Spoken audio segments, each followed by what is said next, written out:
Ok, então, hoje o tema da palestra, hoje eu queria falar um pouco sobre vícios, como é que funciona essa dinâmica de vícios e talvez, se possível, tentar dar algumas sugestões de como lidar com isso.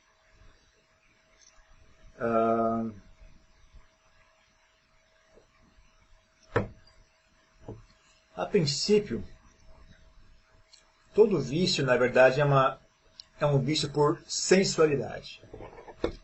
E o que é sensualidade? Sensualidade é o apego às sensações. Sensações que vêm... Da onde que vem? Que são sensações? São o resultado do contato, né, dos olhos com as imagens, sons com os ouvidos, o nariz, a língua, tato. E são os 5 sentidos que fazem parte do corpo. E aí nós temos o 6º sentido, que é a mente. Que a mente produz sensações. Então a mente produz raiva, produz medo, produz memórias, são sensações visuais. Quando você lembra o rosto de alguém, você está vendo aquele rosto. Né? Só que essa imagem não vem dos olhos. Uma imagem que vem da mente. Então dentro do budismo a gente chama a mente de um 6º sentido.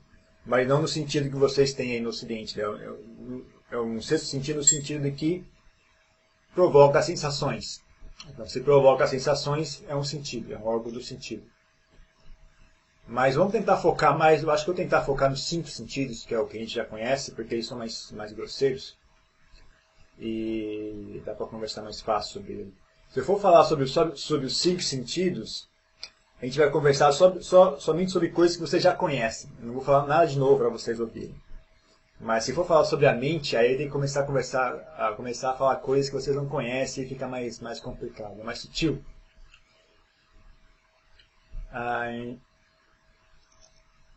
Então o que acontece? As pessoas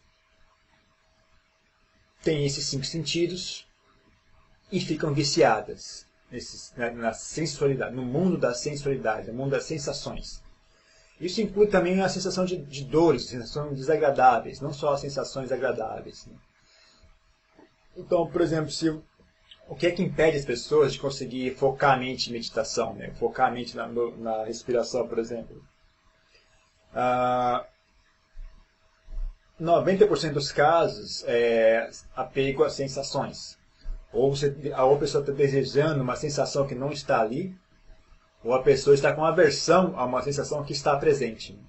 Então a pessoa foge para uma fantasia, para uma memória, para alguma coisa, para tentar bloquear aquela experiência. Né?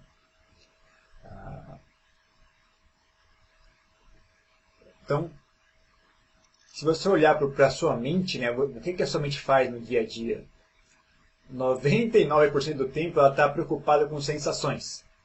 Sensações de felicidade, sensação de prazer, sensação de orgulho, sensação de vergonha, sensação de medo, sensação de calor, de frio, de fome, como é que chama? O oposto do TED, né? Você venceu, ou você está buscando uma sensação, ou você está buscando fazer uma sensação sumir, né? Então, uma coisa que é muito presente na nossa sociedade atualmente é o tédio.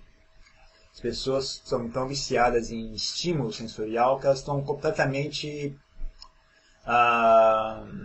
escravizadas,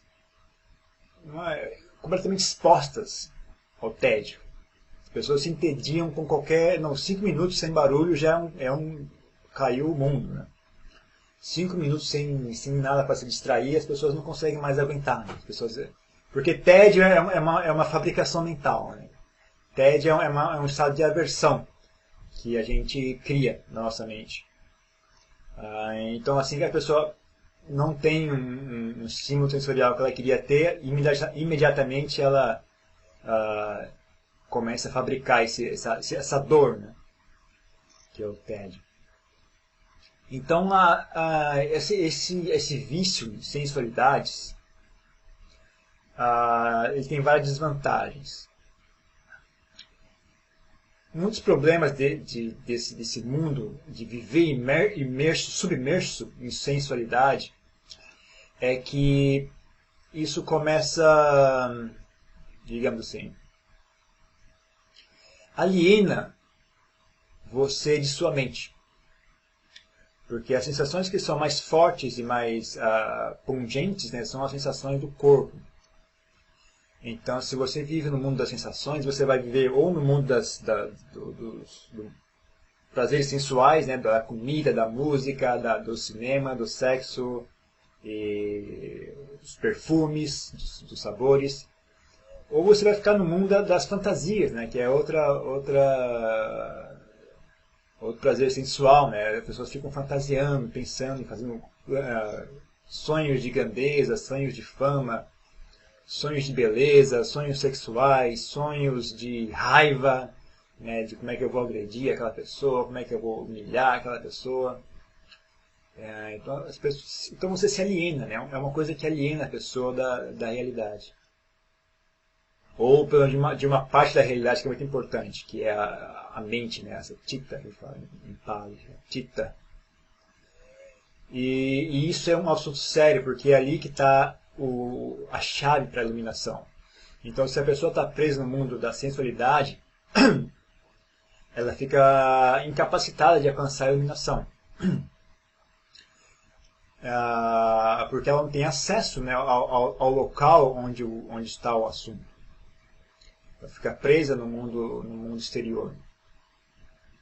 E usa a mente dela de uma maneira que não ajuda, né? Degenera a mente, né? Esse é outro problema. O consumo de sensualidade faz com que a mente se degenere. Perca saúde, perca força, né? Começa a ficar quadrada. Perde seu formato saudável, começa...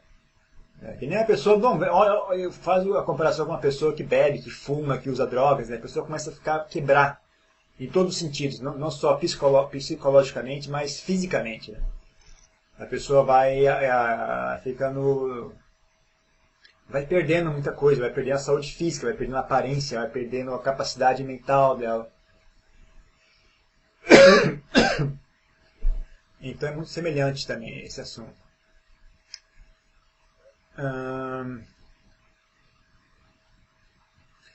Uma pessoa que tem muitos desejos sensuais é uma pessoa muito...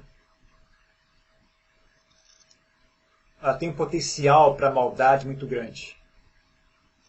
Uma pessoa que tem muitos desejos sensuais, está muito apegada à sensualidade, ela não tem muita... Como é que chama isso?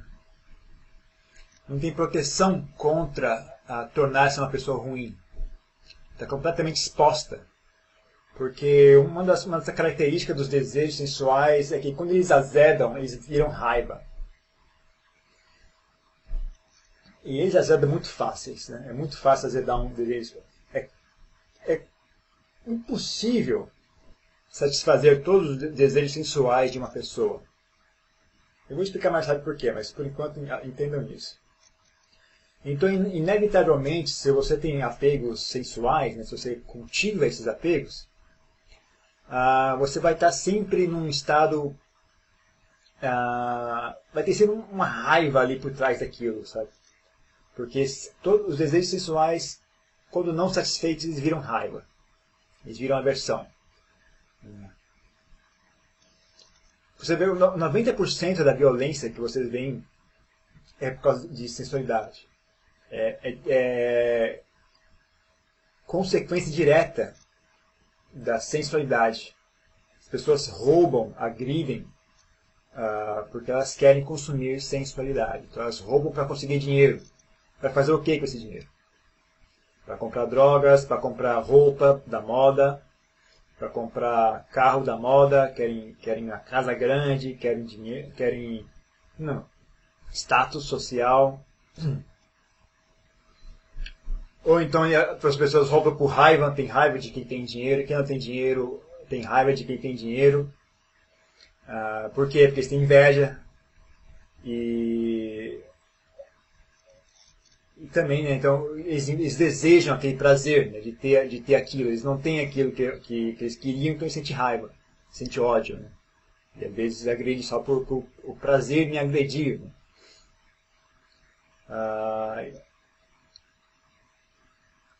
A maioria da violência, na verdade, é isso, né? São muito pouca gente que realmente rouba por necessidade, para conseguir, não, conseguir o que comer, etc. A maioria da violência, na verdade, é simplesmente apego à sensualidade. As pessoas querem usufruir prazeres sensuais.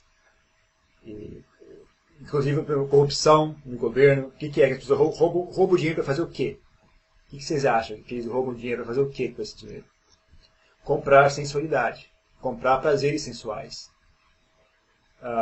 Então, só olhar ao redor, pensa nisso, né? Quanto da nossa vida é dedicada a consumir, obter e consumir prazeres sensuais. E principalmente, muito interessante, observe quanto das maldades que vocês enxergam ao seu redor estão diretamente relacionadas a obter e consumir prazeres sensuais. Pense nisso. E só olhe o fato, né, de que as pessoas passam a vida inteira trabalhando para comprar prazeres sensuais. A vida inteira, né? Não tem muita outra coisa que as pessoas façam com o dinheiro delas, não? Tudo que as pessoas fazem com o dinheiro é comprar prazeres sensuais. Bom, eu gasto pouco de dinheiro com saúde, né? Às vezes você gasta pouco de dinheiro indo no médico. Mas fala isso, né? Prazeres sensuais.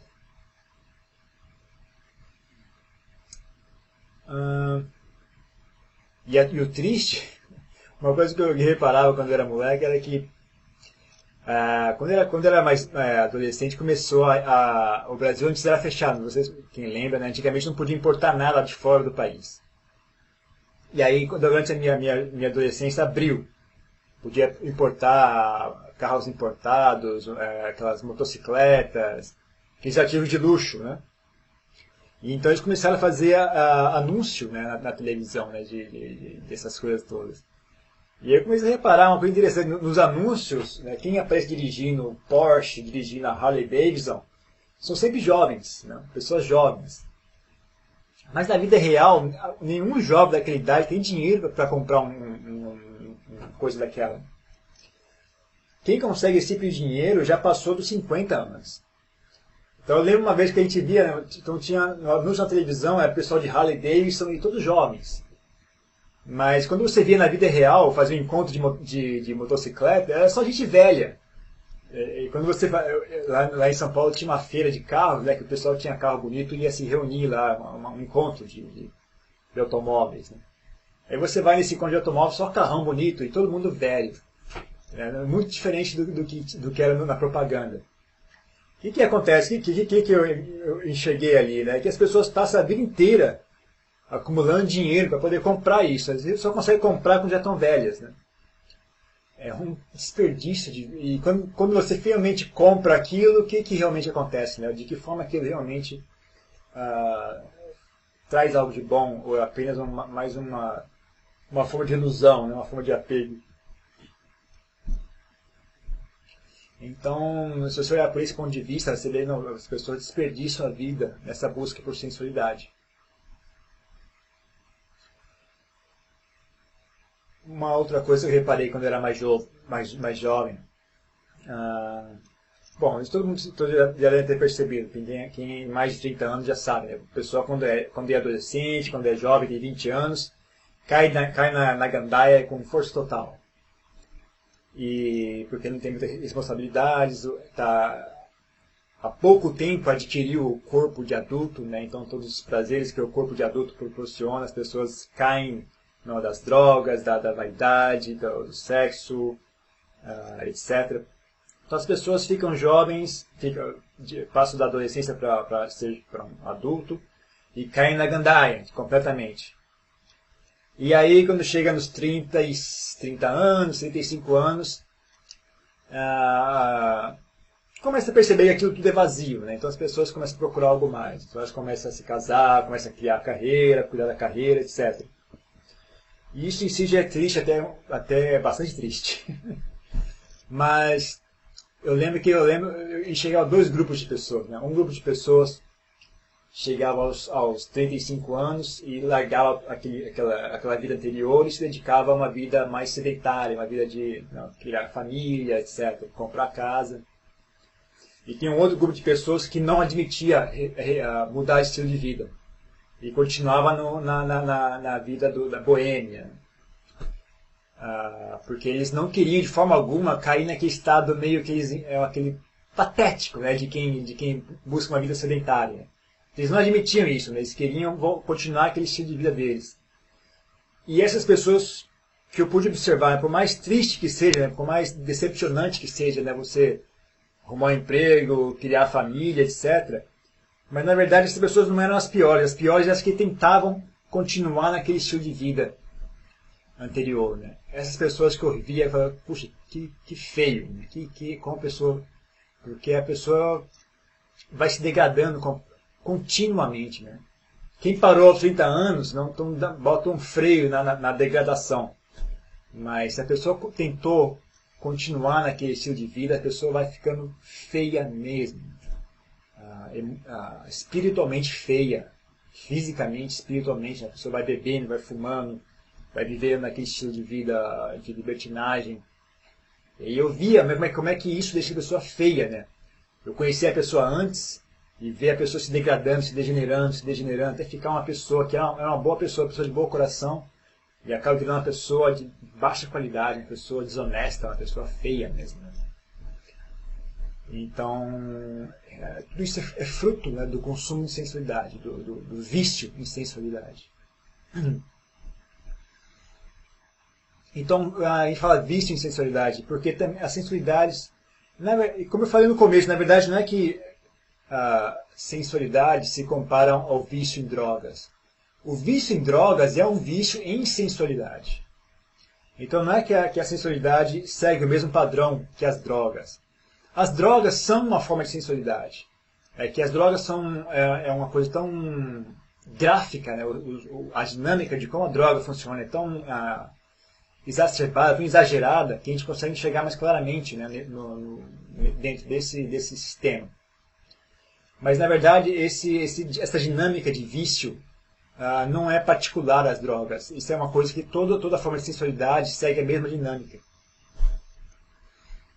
Então veja por exemplo, qualquer coisa, música.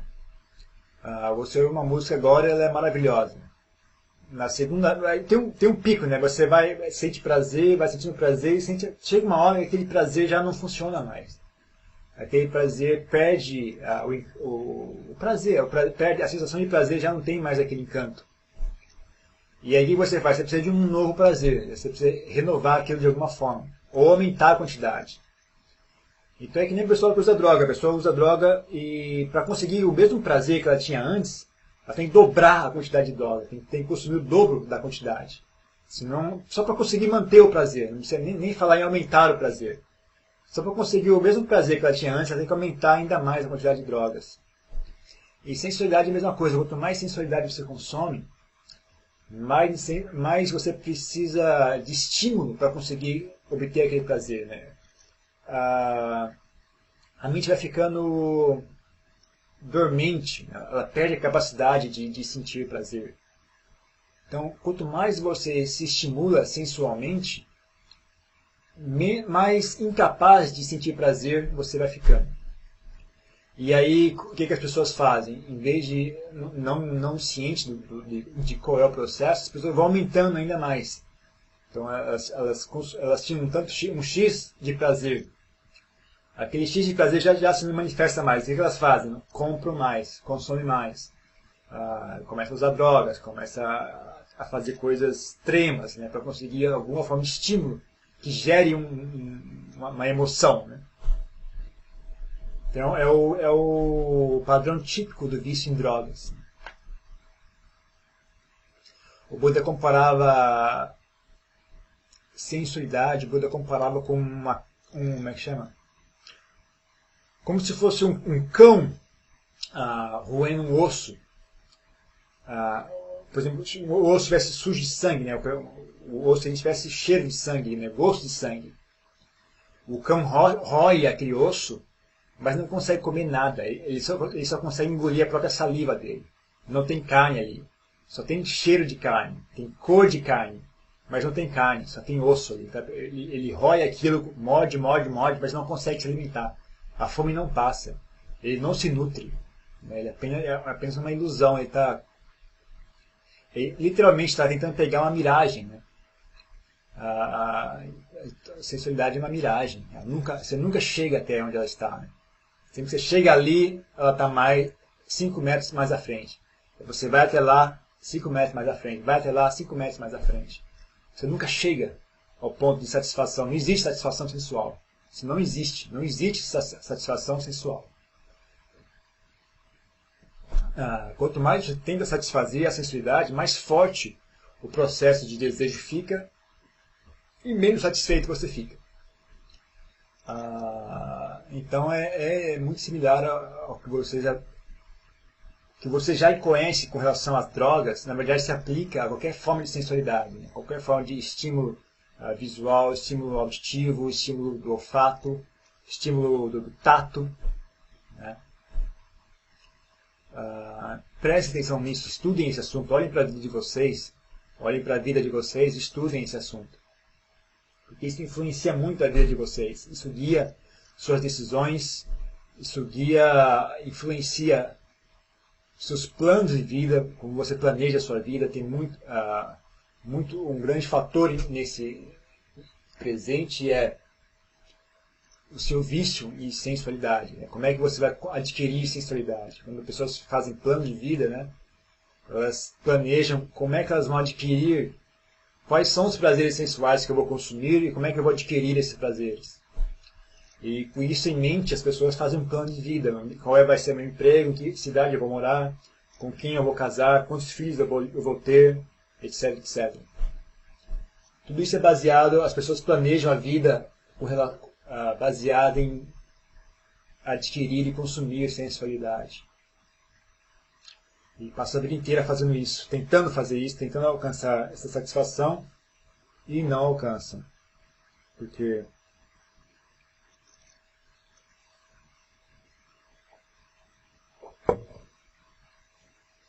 da mesma forma que não é possível satisfazer o seu vício em drogas, não é possível satisfazer o seu vício em sensualidade. Simplesmente não existe. O que causa o desejo pela droga é o consumo de drogas. Então, quanto mais você consome drogas, mais o desejo pela droga aumenta. Não existe uma pessoa que usa drogas até ficar satisfeita. Isso não existe. A pessoa fica satisfeita por 5 minutos, 10 minutos e, de novo, o desejo surge ainda mais forte do que antes. Isso é exatamente assim que funciona a sensualidade, não tem diferença alguma. Porque o consumo de drogas é consumo de sensualidade. Quando você toma uma droga, você sente algo. Você sente uma sensação de prazer. Então, o vício em drogas é um vício em sensualidade. E como vencer esse vício? Ou pelo menos como diminuir. Eu não acho que uma pessoa, a não ser uma pessoa que tenha alcançado o estado de... Bom, vamos dizer, eu não sou expert no assunto, mas tanto quanto eu entendo, somente uma pessoa que tem realmente, não precisa ter alcançado a iluminação, mas tenha pelo menos alcançado, não só alcançado, mas seja hábil na prática de dhyana. Parece que só quando a pessoa é hábil na prática de dhyana é que a pessoa consegue vencer o vício em sensualidade. Mas aí ela tem um outro apego, que é o apego ao dhyana, à mente em samadhi. Quando a pessoa consegue esse prazer, ela é capaz de abandonar a sensualidade. Mas ela tem um novo apego, né, que é o samadhi. Quando a pessoa realmente consegue vencer todos esses apegos, é quando a pessoa alcança anagami. Então, é um estágio antes da iluminação completa. Né? Quando a pessoa alcança esse estágio de anagami, é que ela conseguiu vencer toda a forma de sensualidade e não tem apego ao samadhi também. Né? Mas ainda tem um pouquinho de apego ali, que é com relação a um aspecto mais sutil da mente. Mas apego à sensualidade realmente foi erradicado. Mas então não é a questão de nós por enquanto, ainda não é a questão de como vencer, eliminar o vício e sensualidade, mas como diminuir isso e voltar a ser uma pessoa sã. Como é que faz para a gente voltar a ser um ser humano? Então era bom estudar. Primeiro passo para vencer o vício. Estudar o processo de apego, o processo de como é que funciona o desejo por sensualidade, como é que ele surge, como é que ele afeta o seu modo de raciocínio, como é que ele afeta a sua visão de mundo. Estude esse assunto, né? Estude em você mesmo, não estude nos outros, isso você estuda em si mesmo. Mas o que você pode olhar exteriormente é veja como é que as pessoas vivem escravizadas por isso e que tipo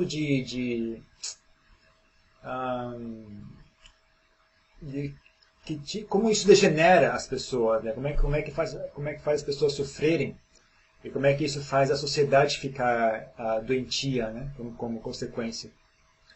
Olhem o lado negativo desse processo, aprendam, quebrem o encanto. Quebrem o encanto por sensualidade, né? Percam esse encanto.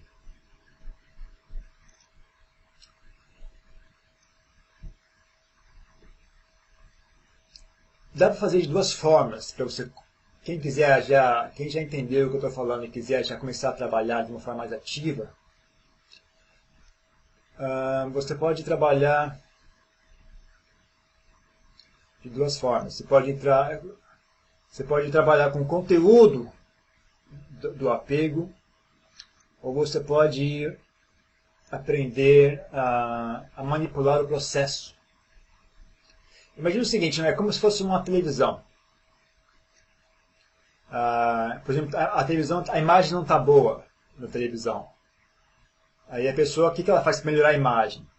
Ela vai até o estúdio de gravação e tenta mexer na câmera do cameraman, tenta mexer na iluminação do show, né? E tem que trabalhar no conteúdo. Isso se chama trabalhar no conteúdo. Aí outra pessoa entende o processo, ela mexe no ajuste da televisão, na máquina, né? Se a pessoa entende o processo, como é que funciona a televisão, é mais fácil alterar, mexer na máquina do que no conteúdo.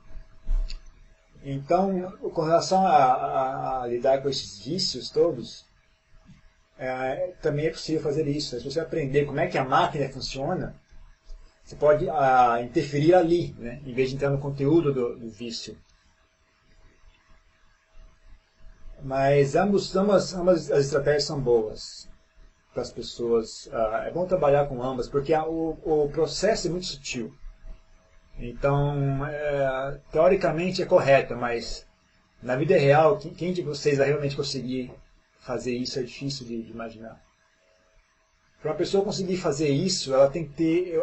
Não é que ela tem que ter samadhi, mas é que aquilo que faz samadhi se tornar-se possível é o que faz isso esse desapegar-se tornar-se possível.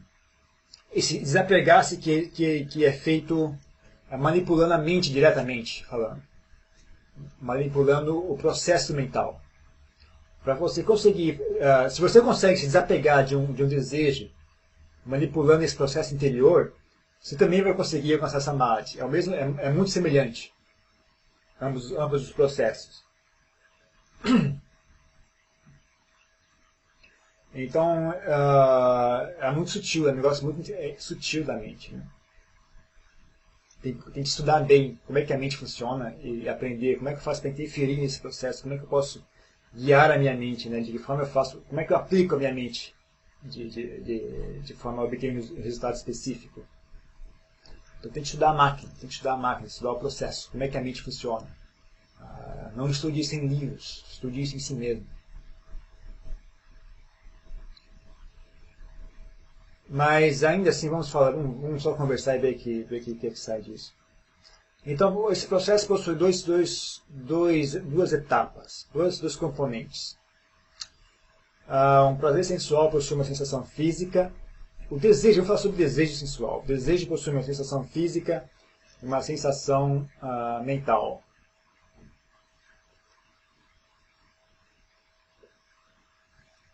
Quando você deseja, principalmente quando você deseja um prazer sensual, eu me arrisco a dizer que 100% dos casos vai ter um desconforto físico presente. Então, considere uma pessoa que deseja, por exemplo, uma pessoa que come compulsivamente, uma pessoa que não consegue fazer dieta, uma pessoa que come compulsivamente. Aquilo tem tanto um aspecto emocional como físico. Em geral, o que acontece, surge uma sensação física e aquilo serve como gatilho para uma cascada de emoções. Né? Então ajuda bastante se a gente conseguir sentir o nosso corpo, né? estar mais conectado com o nosso corpo e ciente de que sensações ele produz, para poder não entrar em pânico quando essa sensação surgir. Por exemplo, pessoa que fuma, pessoa que é viciada em tabaco, quando ela não fuma, quando o desejo de fumar tem um aspecto emocional e um aspecto físico. Ela sente fisicamente uma sensação desagradável. E quando aquela sensação desagradável surge, então começa todo um carrossel de emoções que vai crescendo e crescendo e crescendo até aquilo virar uma sensação incontrolável de fumar. Né? A pessoa vai entrando, ansiedade, vai um monte de emoções vão surgindo. É como se fosse uma cachoeira, né? Como se fosse uma cascata, né? Uma vai caindo, vai aumentando. Como chama? Bola de neve. É como se fosse uma bola de neve. Né? Vai aumentando até ficar uma avalanche. Né? E aí a pessoa não aguenta mais, não consegue mais resistir ao desejo. Então, uma coisa que ajuda é você estar mais ciente do seu corpo, né? e deixar o desejo ser somente aquela sensação desconfortável corporal. Então, por exemplo, você não deixar o desejo virar uma avalanche emocional. Pega ele quando ele ainda está pequeno, quando ele ainda é sensação física, porque a sensação física não é muito forte. Não, se você parar para olhar com a mente equânime, você vê que a sensação física não é muito forte, não é assustadora. O motivo pelo qual nós caímos é porque nós temos o hábito de cair. Então, assim que ela surge, nós imediatamente começamos a construir a dor emocional. Mas se você pega quando ela ainda é apenas sensação física, não é tão ruim, assim, ela é bastante fraquinha, dá para aguentar. Viu? Ela fica insuportável quando vira emoção, quando vira dor emocional. Mas a sensação física de querer fumar não é muito forte. A sensação física de querer comer compulsivamente, né, a pessoa que sente fome por hábito, não por necessidade real, né? A sensação física de querer, eu não sei, vícios químicos, por exemplo, álcool e drogas. Eu não sei, eu nunca fui viciado em álcool e em drogas, então eu não sei como é que é a sensação física disso, mas parece que o que eu ouço dizer não é tão simples assim quanto é as demais. Né? Então, por exemplo, o pessoal que é viciado em heroína, já vi filmes sobre isso, né? Parece que é bem mais sério o assunto. O pessoal que é viciado em álcool também deve ser mais sério. Mas tabaco e vícios como comida, música, sexo, tudo isso não geram uma contrapartida física tão forte assim. Eu acho que a pessoa que tem vício químico, talvez a situação seja diferente, porque o que acontece é que o corpo não sabe mais funcionar. A droga substitui uma função natural do corpo. Quando você para de usar aquela droga, o corpo não sabe mais funcionar. Ele estava contando com aquilo para conseguir funcionar. Então é um pouco mais sério. Né? O pessoal que tem vício químico, talvez seja uma boa opção, uma boa ideia ter um acompanhamento médico, para conseguir lidar um pouco com essa parte biológica também do assunto. Mas quem não tem um vício em drogas intoxicantes, né? Por exemplo, tabaco é uma droga, mas não chega a intoxicar a pessoa. Né? E não gera uma contrapartida física tão forte. Então isso você pode simplesmente aguentar a sensação. Aprenda a aguentar a sensação, o desejo, a sensação física que surge de querer consumir aquele prazer. Né? Quer seja sexo, quer seja droga, quer seja cigarro, quer seja Facebook, seja... Parece que os vícios modernos são... O que é? Facebook... O que era? Facebook, videogame, tem um terceiro. Não lembro o terceiro. Tem um terceiro vício atualmente, que é um vício que surgiu com a tecnologia moderna. Então também são outros vícios, né? Vício em Facebook, vício em videogame e alguma outra coisa, não lembro. Não lembro o que era. Me chama, pornografia. Pornografia, as pessoas estão viciadas em pornografia. Eu vi isso no jornal, na internet. As pessoas estão viciadas, vício mesmo, todas as características de vício. Né? Viciada em Facebook, viciada em videogame, viciada em pornografia. As pessoas estão viciadas, virou um vício, uma droga. As pessoas estão morrendo por causa desse vício.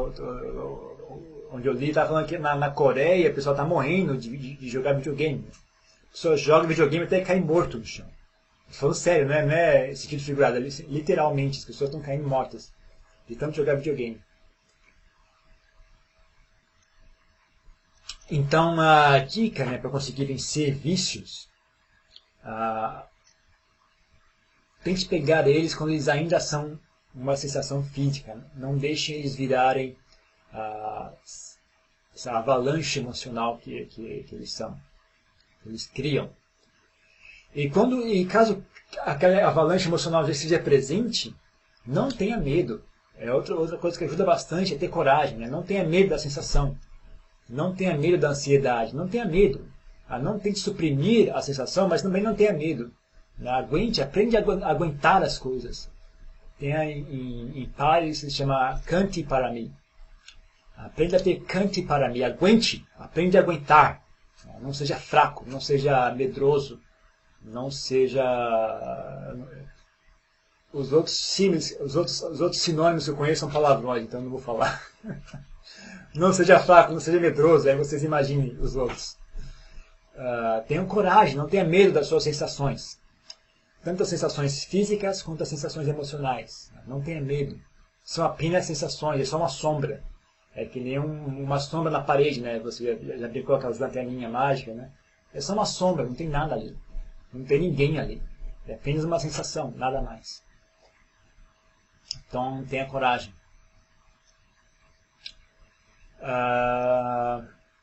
Tenha coragem e tenha... Como é que chama isso? Não seja preguiçoso em lidar com esse assunto. Acho que uma outra implicação grande é porque as pessoas são preguiçosas. Né? As pessoas não têm preguiça de lidar com aquela situação, com aquele mal-estar. Então elas simplesmente se deixam arrastar pelo vício. Né? Outra coisa que ajudaria bastante é ter coragem e ser esforçado. Né?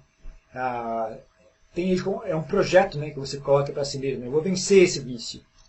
E aí você tem que trabalhar nisso constantemente até você conseguir se libertar. Né? Você tem que ser esforçado em trabalhar nisso. Né? Não se deixe seduzir pela preguiça de se deixar levar pelo vício. Né? Não resista a essa tentação.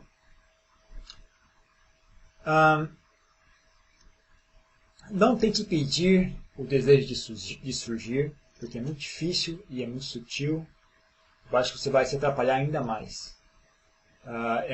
Eu acho que é mais prudente você fazer o que eu acabei de falar, aprender a lidar, a não ser escravizado pela sensação de desejo. É uma estratégia mais possível.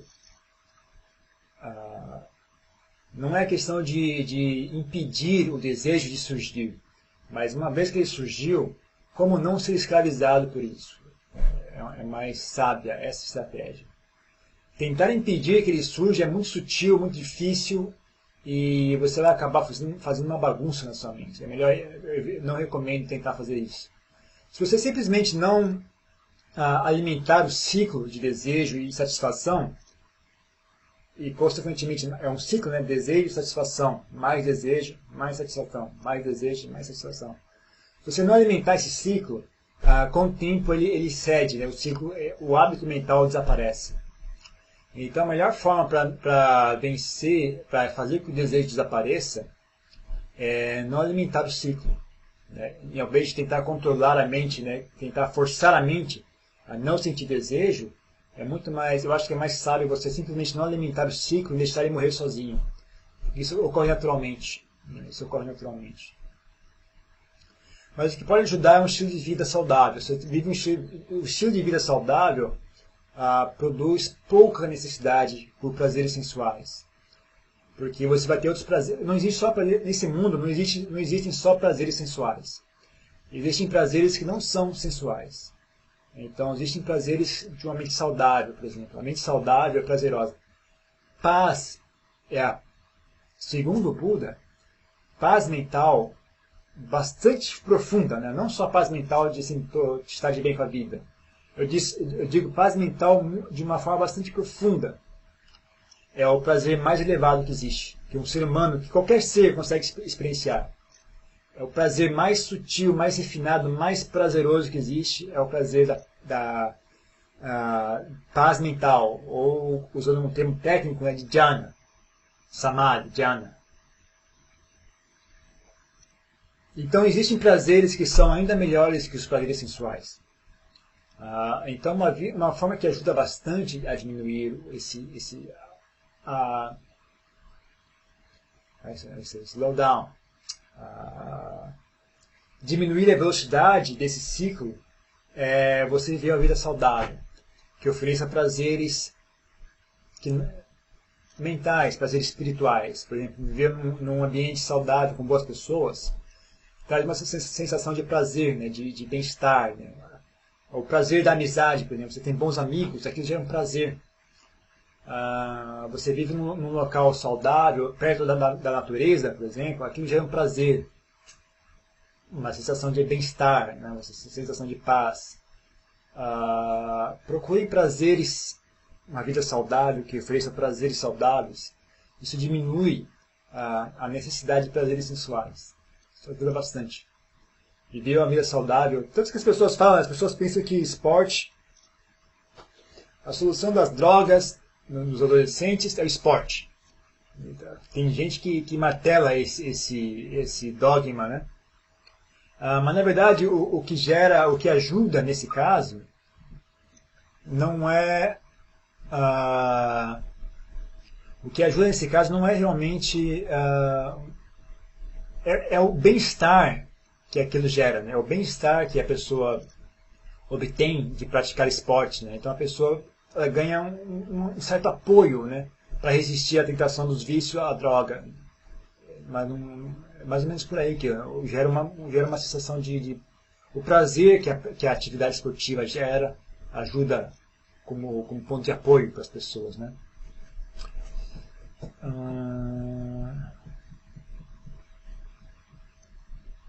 E é isso. Acho que é mais ou menos isso que eu posso mais falar. Então isso serve para qualquer tipo de vício, né? Então, o pessoal que é vício, que come compulsivamente, não consegue fazer dieta, os segredos estão nas sensações. O pessoal que é viciado, tem alguma, sei lá, viciado em Facebook, né? Olhe, né? É uma sensação que surge, né? Uma sensação de ansiedade que surge e faz você sentar ali e não conseguir mais levantar. A pessoa que é viciado em videogame, viciado em... que mais que pessoas são viciadas? Facebook, videogame, comida, sexo. Bom, seja lá o que for, visto as pessoas, eu estou meio desligado do mundo das pessoas, eu não sei o que as pessoas se viciam hoje em dia. Mas todos seguem o mesmo padrão. Existe uma sensação física de desconforto, e aquela sensação física de desconforto vira estopim para uma avalanche de emoções desagradáveis. Mas no final das contas, são apenas ilusões, são apenas sensações, são apenas sombras. Não precisa ter medo disso. Você pode aguentar se você quiser, você pode deixar isso passar.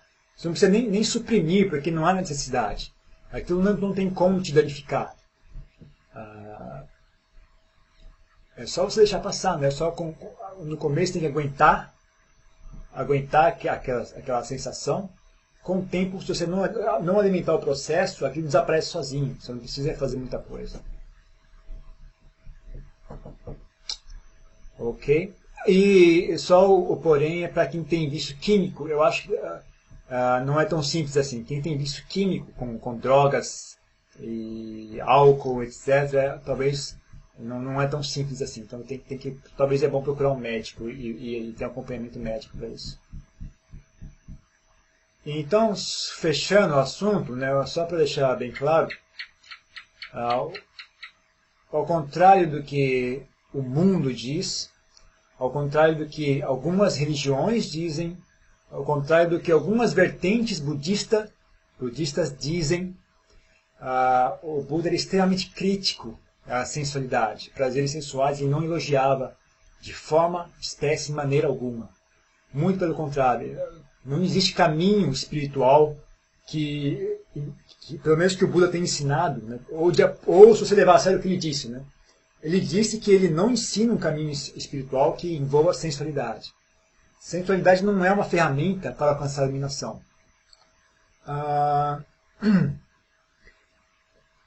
Sabe que ele até proibiu os monges de dizer tal coisa. Ele não só não ensinava isso, é extremamente crítico aos prazeres sensuais. Existe uma regra monástica que proíbe os monges de defender tal ideia. Ele era tão sério com esse assunto a esse ponto. Um monge, um bhikkhu, não pode sequer defender a ideia de que sensualidade não é um empecilho para a iluminação, ou que sensualidade é um auxílio para a iluminação. Né? Só defender essa ideia já é uma ofensa, né? da regra monástica. Até que ponto ele levava esse assunto. Então ele chamava a sensualidade de um perigo. Ele chamava a sensualidade sinônimo de perigo, sinônimo de sofrimento, sinônimo de doença, sinônimo de... ele chamava, um tumor. Sensualidade é um tumor, é uma flecha.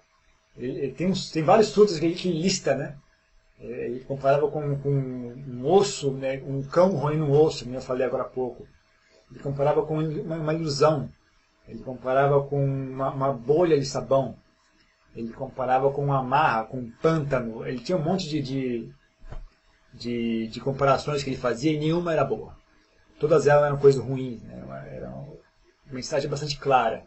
Né? Sensualidade é uma coisa danosa.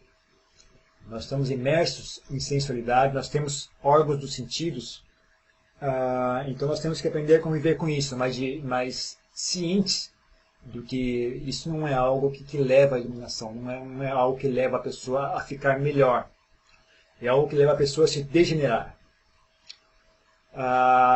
Essa mensagem não é tão óbvia para as pessoas no Ocidente, porque nós viemos de uma cultura de repressão à sensualidade. E quando se reprime de forma agressiva, a pessoa piora ainda mais. Então a percepção que as pessoas têm é de quando você consome sensualidade, você melhora. Porque porque ela tem medo porque ela sabe que a repressão piora. Então se a repressão piora, a sensualidade, o consumo de sensualidade faz você ficar melhor. Mas na verdade não era bem isso. O que ocorre é que ambos são ruins. Um é pior que o outro. Reprimir é ainda pior do que consumir. Mas melhor do que consumir é abandonar. Pelo menos é isso que o Buda ensinava. Ao contrário do que dizem algumas vertentes budistas e outras vertentes religiosas, na verdade o Buda não elogiava a sensualidade. Ele enxergava, de várias formas, ele dizia, quem quiser ler nos sutras, né, leia, ver como é que ele era extremamente eloquente em denunciar a chaga, né, o tumor que é o apego, o vício em sensualidade. Ok? Já falei demais hoje. Vamos ver se tem alguma pergunta, né?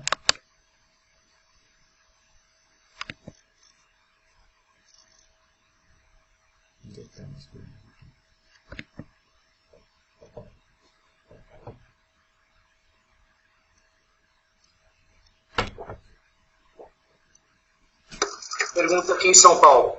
Pode falar. Fala, Marcos, tudo bem? Tudo bem. a gente está acostumado no budismo com o antídoto, né? O antídoto seria fazer coisas diferentes, seria... como é que a gente lida com... Por exemplo, você... você está com vontade de jogar tênis, que eu jogo tênis, está com vontade de jogar tênis. E daí, a impressão que é o único antídoto que tem é a meditação, mas não é, né? Você pode, sei lá, caminhar, fazer outras coisas, né? O antídoto seria fazer coisas diversas para não virar um vício.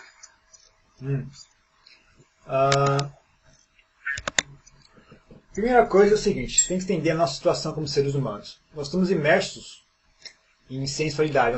Nós temos órgãos dos sentidos. Temos olhos, audição, corpo, etc.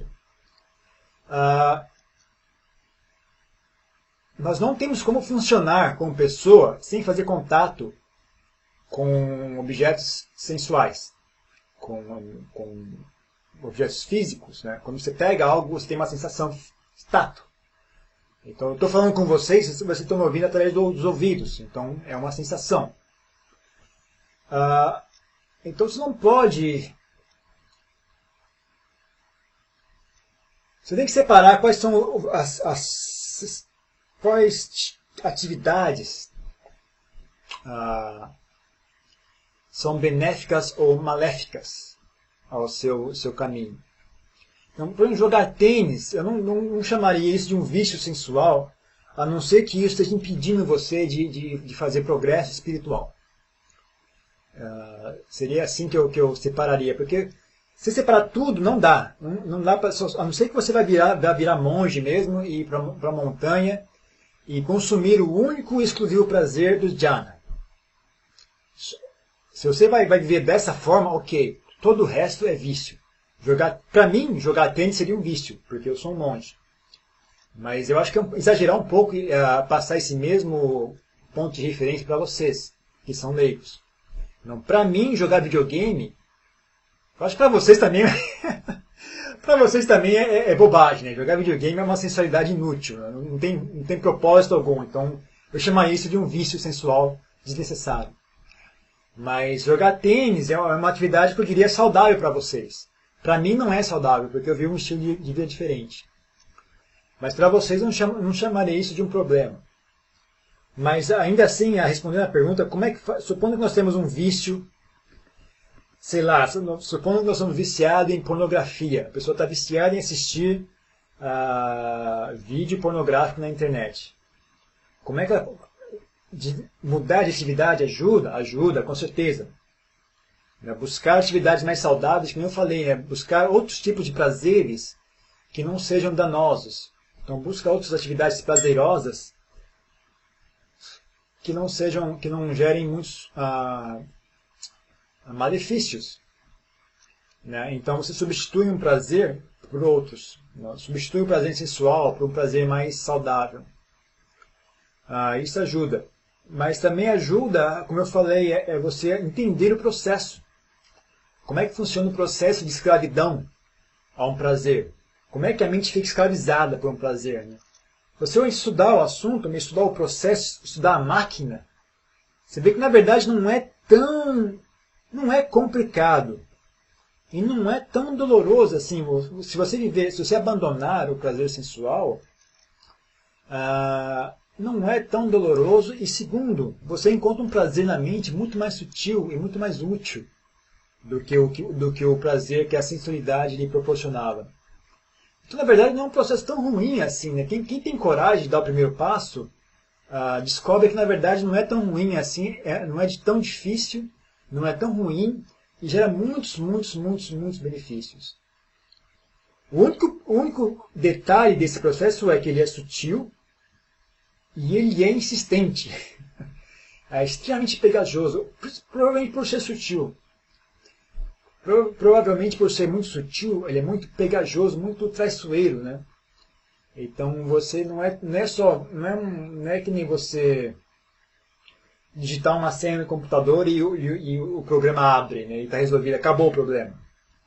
É um trabalho constante, tem que reeducar a mente constantemente, tem que estar constantemente atento à mente para que ela não caia, não volte ao estado de vício. Porque o ambiente ao nosso redor estimula o vício sensual.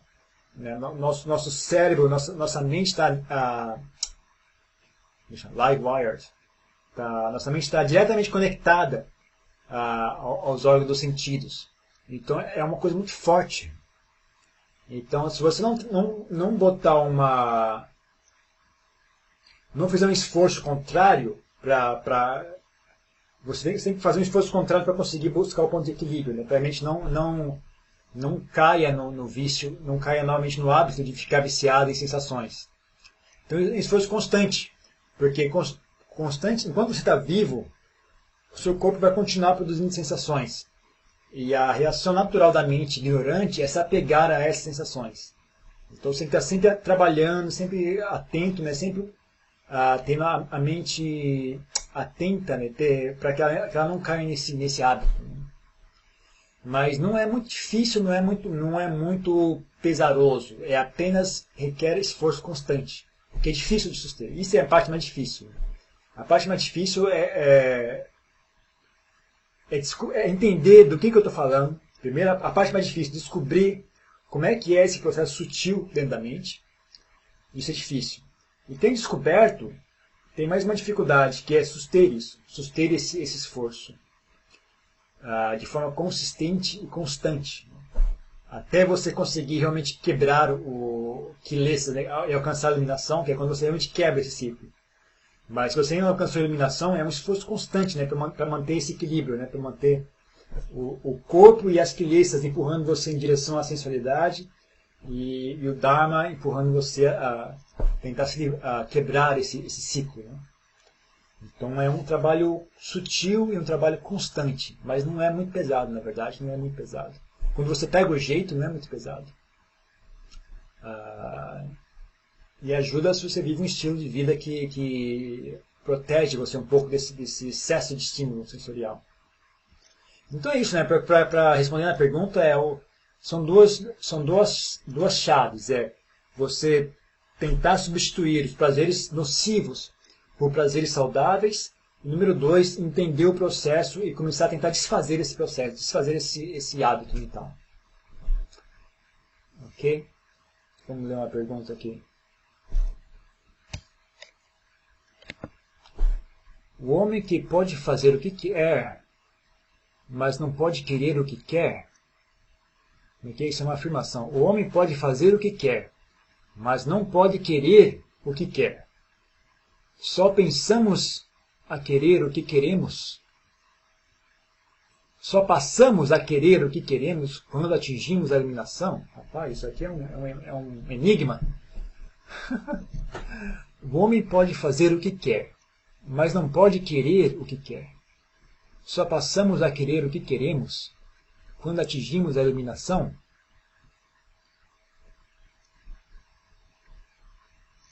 Eu não concordo com a afirmação inicial, Eduardo. O homem não pode fazer o que quer. Graças a Deus, o homem não pode fazer o que quer. Porque se quisesse, não ia sobrar mundo. Se as pessoas conseguissem fazer tudo aquilo que elas querem, não ia ter mundo suficiente para satisfazer todos esses desejos. É impossível que as pessoas consigam fazer tudo o que elas queiram. Ainda bem, se fosse possível, nós estávamos lascados. Não ia sobrar mundo. Estou te falando, não ia sobrar mundo. O mundo não ia ser o suficiente para nutrir a fome de um único ser humano. Imagine de todas as pessoas.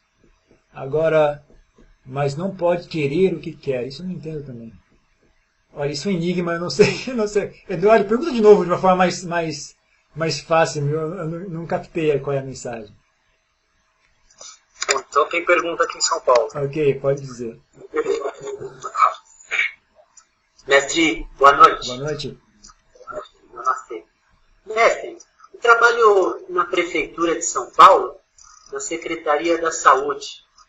E meu trabalho na rua é vigilância ambiental. E eu me deparo hoje, atualmente, eu me deparo com muitos acumuladores de lixo, sucata e animais. nem sempre quem acumula lixo é acumulador de animal, são diferentes. Isso é uma doença.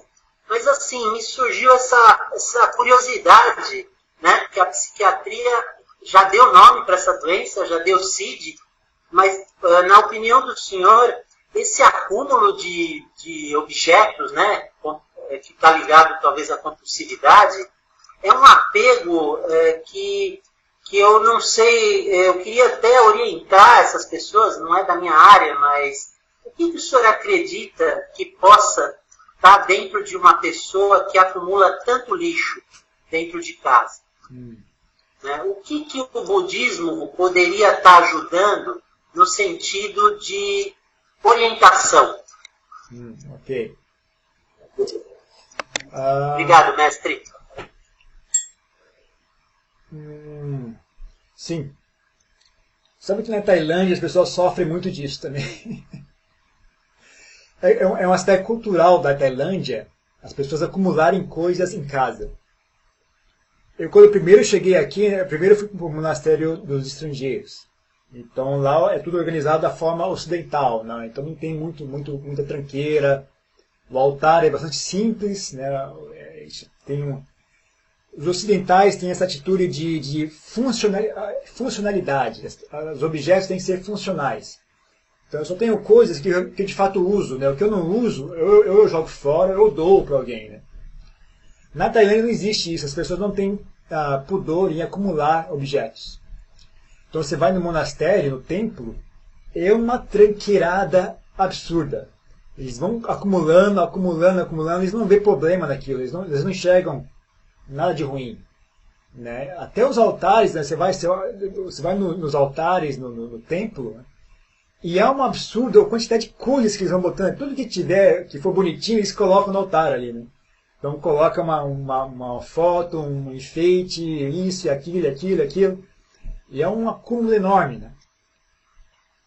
Eu achava que isso era problema de monge, mas aí, porque eu nunca tinha ido na casa das pessoas. Aí quando eu comecei, quando eu tive a oportunidade de visitar a casa das pessoas, é a mesma coisa. É um aspecto cultural deles. Eles não enxergam problema nisso. Para eles é normal você acumular um monte de coisa em casa. Né?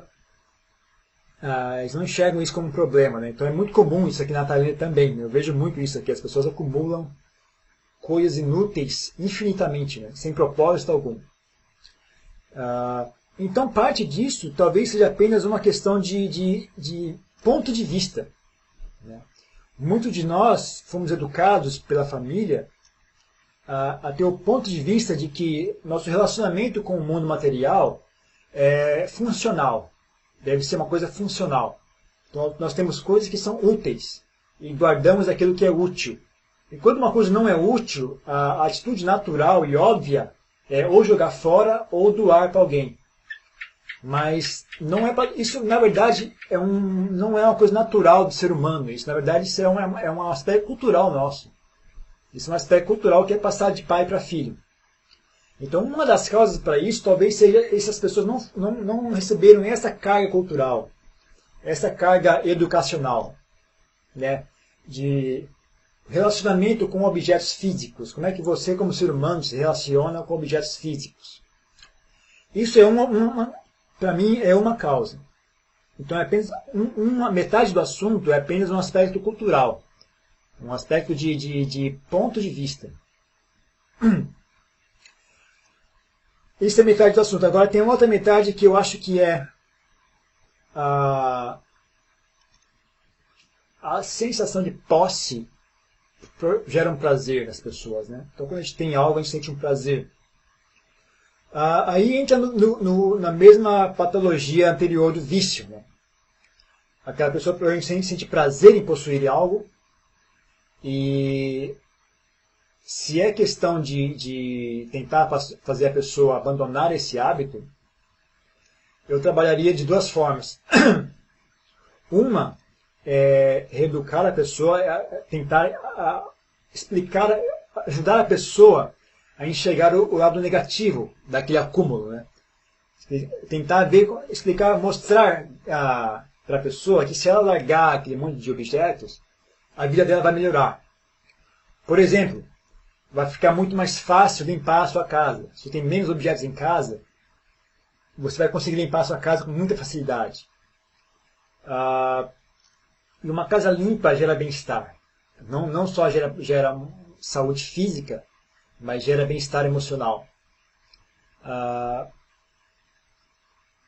Você tem que ter um pouco de criatividade em tentar mostrar para a pessoa que abandonando aquele monte de tranqueira, a vida dela vai melhorar. Então esse é um aspecto de ponto de vista. Tentar mudar o ponto de vista da pessoa. Provavelmente atualmente a pessoa não enxerga defeito naquilo. Então tentar mostrar para ela qual é o defeito de acumular de forma infinita. E qual é a vantagem de abrir mão disso.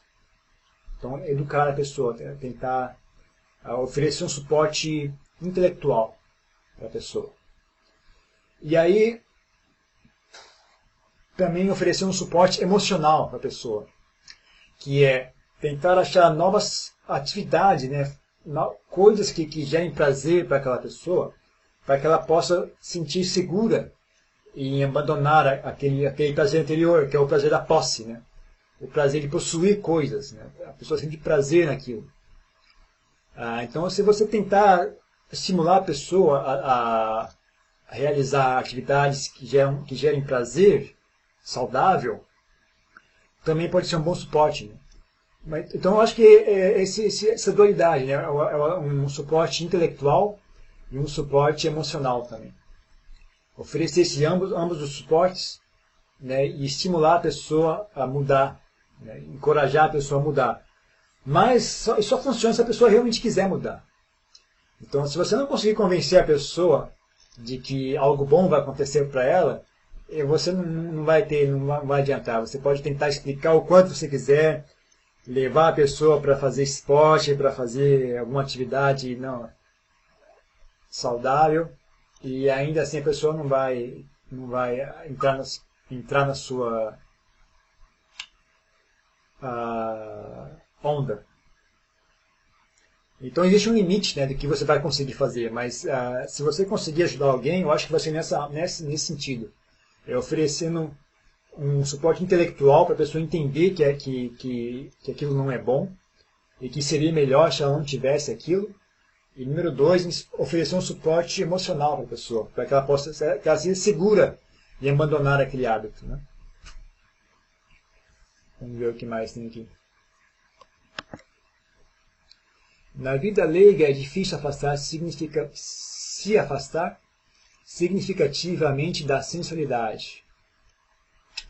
É possível reduzir o vício por prazeres sensuais a níveis satisfatórios para a prática cultivando atenção plena no corpo e na mente durante o consumo de sensualidade? Então está correto. Na vida leiga é difícil se afastar completamente de sensualidade. Se é possível reduzir o vício de prazeres sensuais a níveis satisfatórios, sim. Tem muito que dá para fazer na vida laica. Você pode cortar a televisão, por exemplo, você pode cortar o estímulo sensorial Os eletrônicos são a principal fonte de sensualidade no mundo atual. Antigamente seria revistas, Antigamente seriam jornais e revistas, talvez, mas hoje em dia são os aparelhos eletrônicos, incluindo televisão e rádio, e como é que chama? MP3 player, iPod, essas coisas. Então, um bom foco de atenção é o seu uso desses eletrônicos todos. Estar mais atento, preste mais atenção, como é que você lida com esses aparelhos todos, talvez ajudasse bastante. Diminua o tempo que você passa exposto a esses aparelhos. Passe mais tempo em silêncio. Entenda que silêncio é algo valioso, é algo precioso. Estar em silêncio não é perda de tempo. Estar em silêncio não é um desperdício do seu tempo. Pelo contrário, estar em silêncio é um alimento necessário à mente. As pessoas estão ficando raquíticas, estão ficando deformadas espiritualmente porque elas não têm acesso a essa experiência de silêncio. Da mesma forma que uma pessoa não consome uma certa vitamina, um certo tipo de alimento, então o corpo dela começa a ficar defeituoso, as pessoas não consomem silêncio. E isso deforma as pessoas emocionalmente, espiritualmente. Então o que eu fiz na minha vida laica, ainda não tinha muita internet. Existia internet, mas não era muito popular. E as pessoas não tinham em casa a internet. Eu não tinha em casa a internet. Mas naquela época a gente assistia televisão. O que eu fiz foi pegar uma faca bem grande, pegar o cabo da antena da televisão e cortar com a faca, né? Uma coisa bem dramática, né?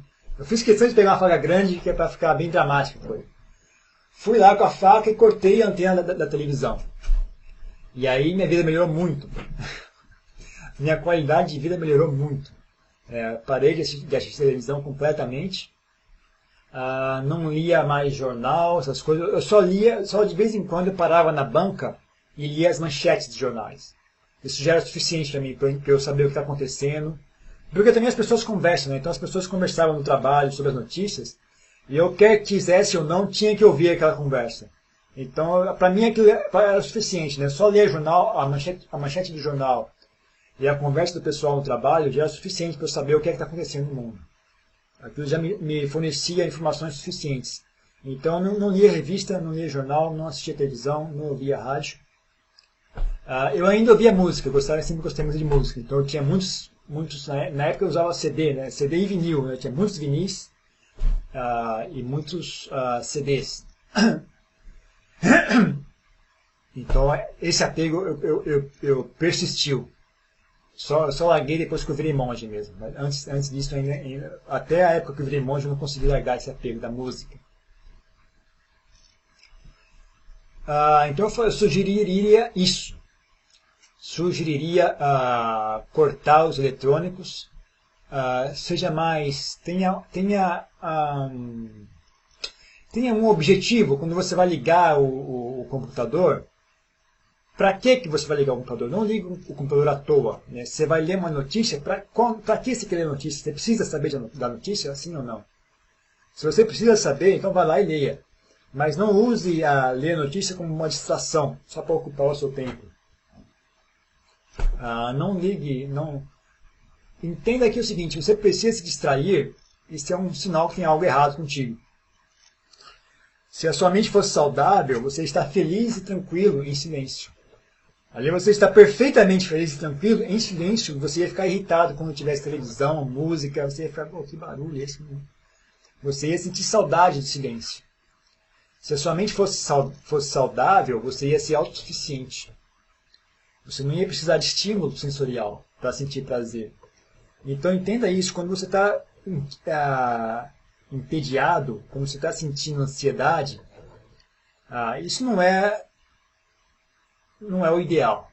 Então você apenas esconder isso debaixo do tapete, ligando o computador, ligando a televisão, não resolve o problema, né? Na verdade só esconde o problema, talvez até piore o problema ainda mais. Então procure educar a mente a enxergar o prazer no silêncio, enxergar o prazer em estar no momento presente, enxergar o lado ruim da distração, o lado ruim de deixar a mente viajando em fantasias, viajando em histórias sobre o que está acontecendo na Europa, o que acontece no Japão. A gente manda a mente para esses lugares distantes e aliena a mente do que é bem aqui, né? bem nós mesmos, a gente não conhece. A gente sabe tudo sobre os Estados Unidos, sabe tudo sobre a política dos Estados Unidos, como é que chama? A mídia, né? O canal de televisão, os artistas americanos, os políticos americanos, os empresários americanos, a comida americana, a roupa americana, os carros americanos, vocês sabem tudo. Que roupa eles usam, que carro eles dirigem, como é que é a lei de trânsito, como é que é a vida política, sabemos tudo sobre eles. Mas não sabemos nada sobre si mesmos. Então isso é uma forma de alienação. Não, talvez eu falo assim para falar para a pessoa: olha, para de ler o jornal. A pessoa, você vai se alienar. eu digo o reverso, né? Para de ler o jornal para poder parar de se alienar. Para poder parar de se alienar, pare de ler o jornal. Pare de assistir televisão. Porque isso você está se alienando de si mesmo. Quando for ler, leia de forma objetiva. Né? O que é que você quer saber? Por que você quer saber isso? Então vá, leia, adquira a informação que você quer, pronto. Não fique viciado em se distrair lendo notícias. Não fique viciado em qualquer forma de distração. Né? Ser capaz de ficar em silêncio deveria ser uma capacidade básica de ser humano. E o fato de que a gente não é capaz é sintoma de uma doença espiritual. Né? Então, pense nisso. Vamos ver. De novo, o Eduardo César, vamos ver o que ele falou agora. As pessoas fazem o que querem, até certo ponto. Mas elas não têm o poder de querer o que querem. Nossos desejos são consequências do apego e do ego, e aspectos culturais. Quando atingimos a iluminação, temos poder sobre nossos desejos ou eles desaparecem. Agora entendi. Deixa eu beber uma água.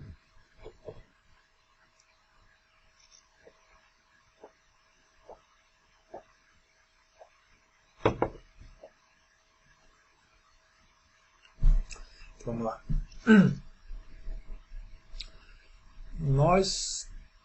Elas não têm o poder de querer o que querem. O que elas querem é produto de cultural, é produto de apegos, do ego.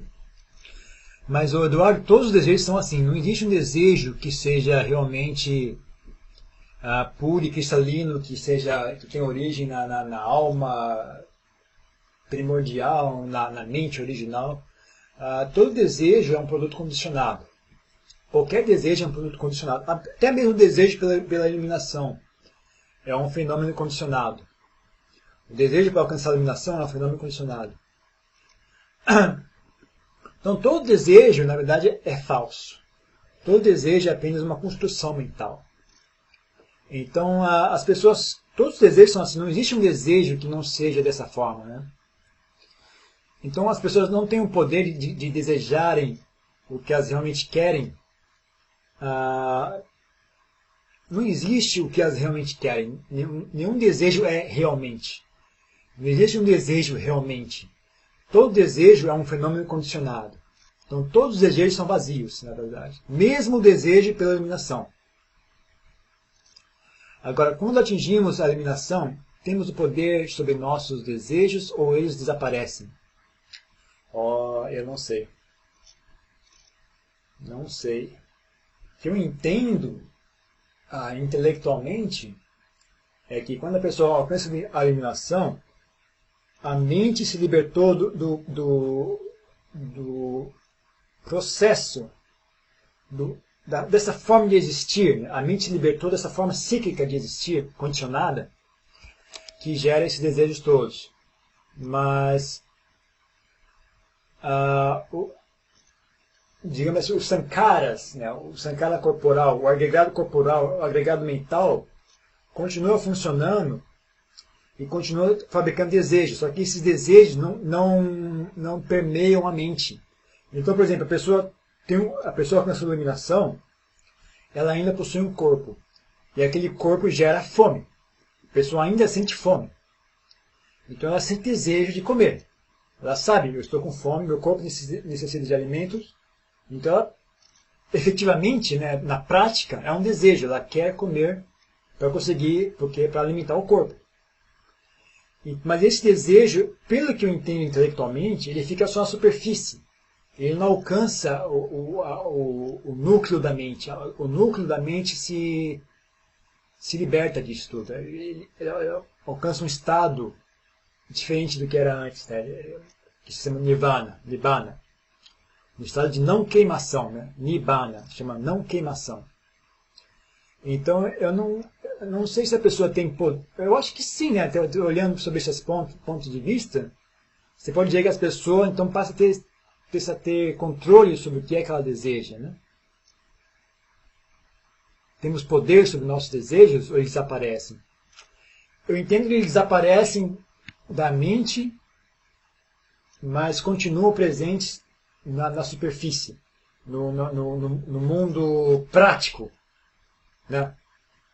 Então, por exemplo, se um arahant, se um mestre que é iluminado vai fazer uma palestra, ele deseja que o microfone funcione, porque ele tem a intenção de fazer aquela palestra. Então ele, bom, dá para alguém ligar o microfone aqui? Então ele tem um desejo para que o microfone funcione. Mas aquele desejo não chega a premiar a mente dele, não chega a criar raiva, não chega a criar ansiedade. Eu entendo dessa forma, eu não sei, só com essa iluminação para saber. Mas intelectualmente eu acho que é assim. Mais uma pergunta. Banter, comecei a ouvir agora e retornei à palestra do início. Não estou ouvindo ao vivo. Poderia, por favor, me dar dicas saudáveis para lidar com o tédio? Procure atividades saudáveis para engajar. Engaje em atividades saudáveis.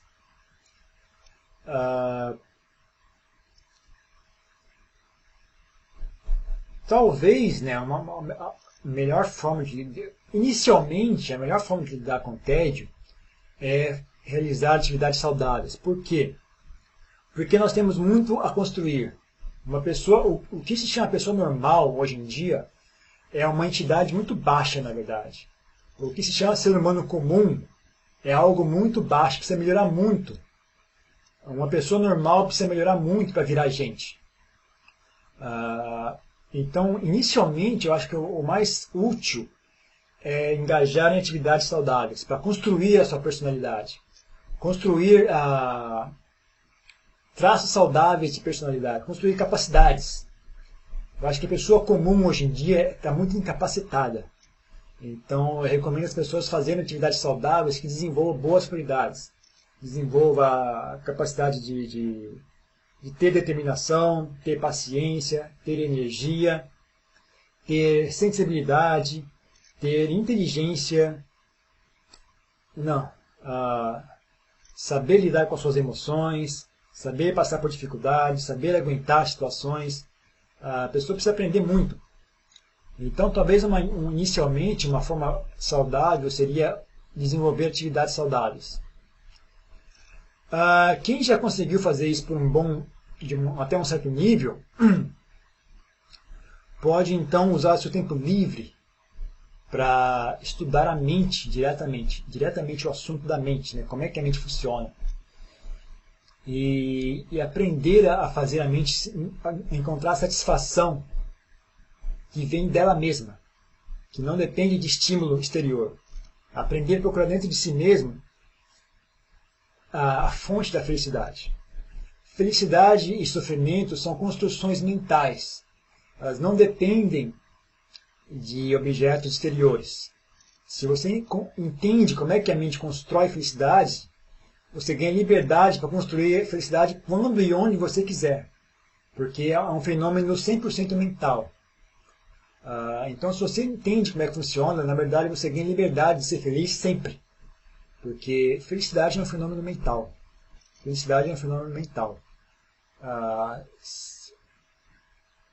Então é isso, né? Eu acho que inicialmente eu diria: procure realizar atividades saudáveis que gerem bem-estar, gerem qualidades úteis para você como ser humano. E uma segunda dica, caso você já tenha um bom nível de humanidade, caso você já tenha um bom nível de humanidade, então procure focar mais a sua atenção em estudar o processo mental.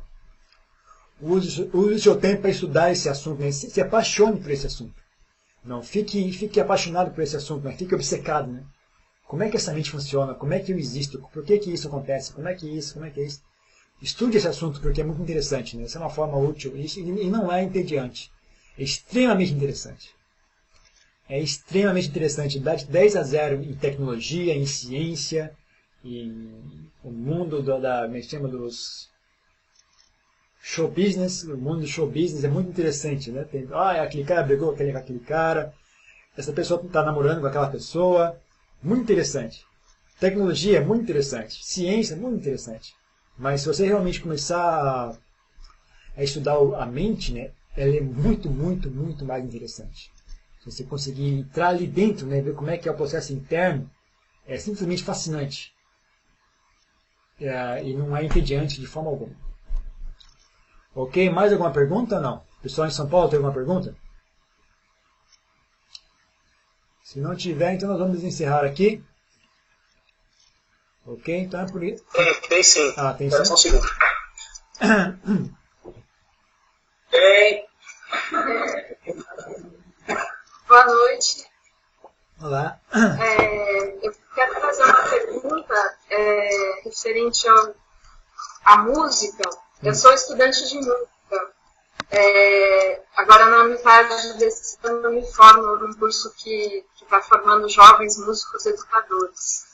E eu queria saber em que momento que a música pode virar um vício sensual. Sendo que assim, o estudo que a gente faz lá nessa escola é muito... trabalha com a nossa percepção musical de um jeito muito detalhado. Assim, e eu percebo que esse curso me permitiu valorizar mais os momentos de silêncio. Muito mais. Hoje em dia eu aprecio muito mais os momentos de silêncio do que antes de ter entrado nesse curso. Muito obrigada. Ok. A música não é dos piores apegos. O momento em que música se torna um empecilho...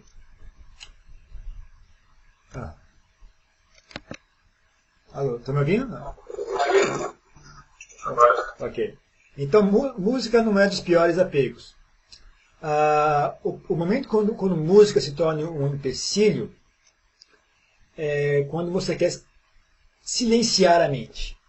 Quando você quer pacificar a mente, aí a música se torna um problema. Enquanto você não tem essa intenção, essa necessidade, enquanto você ainda não enxerga valor nisso, a música não é dos piores prazeres sensuais. Exceto caso a música que você ouça gerem emoções, gerem atitudes mentais nocivas. A música que você ouça transmita ideias equivocadas. Ou a música que você ouça estimule emoções danosas. Então, a música que você ouve estimula baixeza comportamento baixo. Né? A música que você ouve estimula e encoraja as pessoas a se comportarem como animais. A música que você ouve estimula as pessoas ao ódio, à raiva, a vaidade. Né? As músicas que as adolescentes, eu não sei como é que chama hoje em dia, mas a última vez que eu vi tinha a Madonna, eu sou muito velho, Madonna, tinha Cyndi Lauper, tinha... Estou entregando a minha idade aqui, não? Mas recentemente tem, sei lá, eu não sei também, mas a última vez que eu vi tinha uma Britney Spears, tinha o que mais? Sei lá quem. Lady Gaga. Isso estimula um consumerismo, uma atitude superficialista nas crianças, né? Que eu acho nociva, né? Eu acho muito doce. A Xuxa, antigamente tinha a Xuxa também, que era terrível. Tinha a Xuxa, tinha a Angélica, tinha a Mara. Quem mais? Não lembro. Eu sou muito velho para essas coisas. Então, esse tipo de... São coisas que transmitem não só não é apenas uma distração, não é apenas um estímulo sensorial, também tem uma mensagem, tem um conteúdo nisso, né? E aí vocês podem... Aí tem todo tipo de música que estimula a violência, estimula o preconceito, estimula baixeza de comportamento. Então tudo isso é nocivo, é óbvio. Mas fora isso, né, digamos que seja uma música que não passe uma mensagem nociva dessa forma, não é tão ruim assim. Né? Ela poderia, talvez até útil, se você não... Melhor ouvir música, uma música saudável, do que ficar alimentando pensamentos destrutivos, né? alimentando depressão. O único problema, talvez, aí é que quando você tem um apoio da música para manter um estado mental saudável, você nunca enfrenta o problema real. Você sempre tem um anestésico, né, que evita que você enxergue. Né? Mesmo que tenha um problema de depressão, por exemplo, aí você ouve a música e você não se sente tão mal. Legal, sentir depressão não é muito bom, mas também você está escondendo o problema um pouco. Né? Então, às vezes, mesmo aquilo que é bom é nocivo, às vezes. Né? As coisas que são boas, às vezes, também são um pouco nocivas. Porque elas servem de muleta, né? Servem de muleta para nós. Então, eu diria que como é que a música pode ser nociva? Se você imagina que você não ouça música que estimule baixeza espiritual das pessoas, que eu citei agora, então aí seria nocivo se você achar que já está num momento da sua vida em que você estaria madura o suficiente para fazer uso do silêncio. Não. Como eu disse, né, ser capaz de usufruir do silêncio, enxergar o valor do silêncio e fazer uso do silêncio é um sinal de maturidade espiritual. Então, se você já enxerga, né, eu estou começando a chegar nessa fase do meu processo de amadurecimento, então aí você vai querer abandonar mais e mais a música e ficar mais e mais tempo em silêncio. Mas é um processo gradual. Não, é um processo gradual. Eu mesmo fui bastante gradual esse processo. Então, mais ou menos isso. Eu acho que é nesse sentido. Né? É uma questão de em que momento você está. Né? Quais são... Se você não estivesse ouvindo música, o que é que você estaria fazendo? Então, pense nisso. Né? Veja quais são... Entenda, o importante é entender que não há nada de errado em ficar em silêncio. Não há problema algum em ficar em silêncio. As pessoas atualmente são educadas a sentirem culpadas caso elas estejam em silêncio. O silêncio é uma coisa inútil, você está perdendo tempo, você não está fazendo nada. Não é verdade. Né? Então não caiam, quebrem esse hábito cultural nosso. Né? Silêncio, na verdade, é muito útil.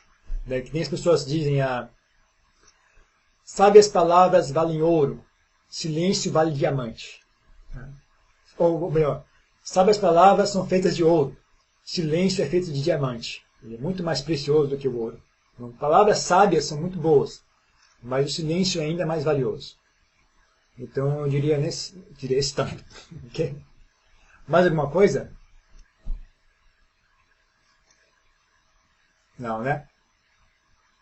Então podemos encerrar agora. E fica por isso mesmo. Ok? Ok, até. Sado, sado, sado. Ok, até mais, gente. Tchau.